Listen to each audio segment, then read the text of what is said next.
Turkey shares its longest border with Syria. It's hard to imagine now, but in 2009 the two countries even held joint military drills across that frontier, in what was a brief thaw in relations between the two.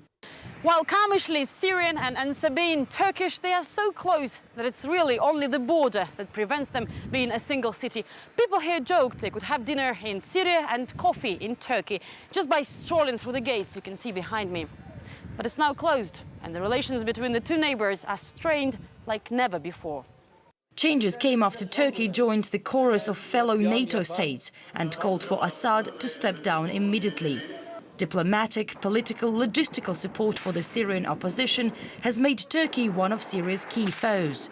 There are numerous unconfirmed reports of weapons and ammunition smuggled into Syria with help of people on this side of the border, either through its airports or on land. Allegations are so often made and so long, and in the absence of any convincing denial from the government, and given the government's policy of saying Assad will go no matter what position, when you look at this whole picture, it's not a very inspiring picture. Damascus has even accused Ankara of allowing the rebels to bring chemical weapons into country. From this Turkish village at the Syrian border, you can see Turkey's military base. It's a well-secured area with highly restricted access. No civilians, including journalists, are allowed to enter. The army also uses special access roads to get in and out that are also closed for non-military vehicles. Well, even if accusations of Turkish involvement in supplying weapons to fighters in Syria are true, it would be almost impossible to prove. By supporting the opposition in Syria, Turkey may pledge its loyalty to NATO, but this has come at a price. Hundreds of thousands of desperate and angry refugees are fleeing from the war zone, making the security situation on the border as tense as ever. We spent more than $800 million for the Syrian refugees, so it's a huge number.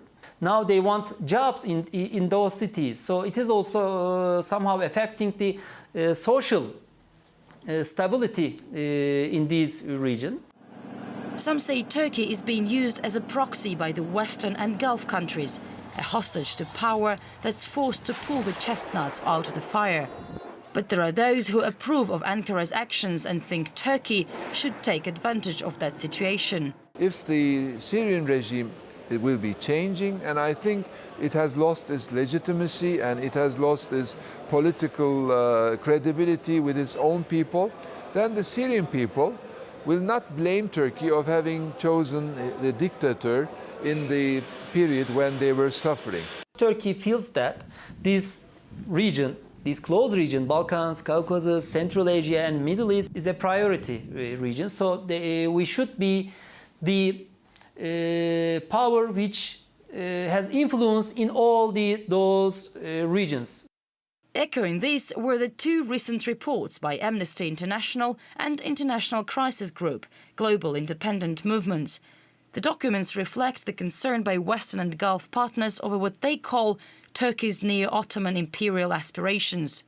What these countries certainly don't want is their loyal ally, who paid a high price for being a good team player, starting to play for itself. Marie Finoshna, RT, Turkish-Syrian border.